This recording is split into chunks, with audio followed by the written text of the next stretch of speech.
Allah kurtarsın dost diyen diyene.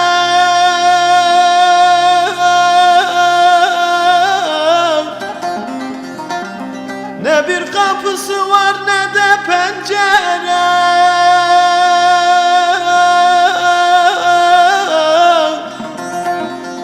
Nereden düştük lanet olası yere. Yedin ömrümüzü sen mahpushane.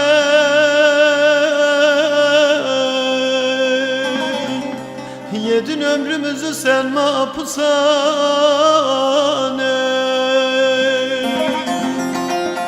Nereden düştük lanet olası yere.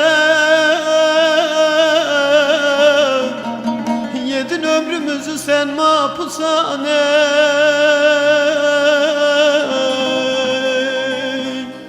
Yedin ömrümüzü sen mahpushane.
Ölmeden koydular bizi mezara.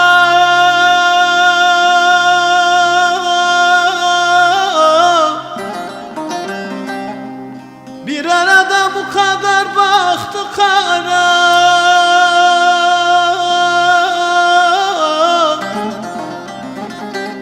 Allah yardım etsin bu mahkumlara.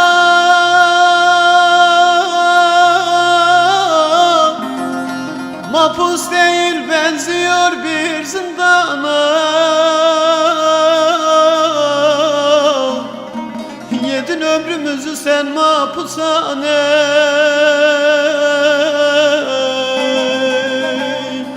Yedin ömrümüzü sen mahpushane.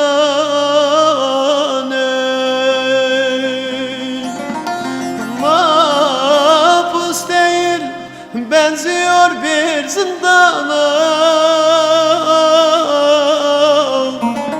Yedin ömrümüzü sen mahpushane.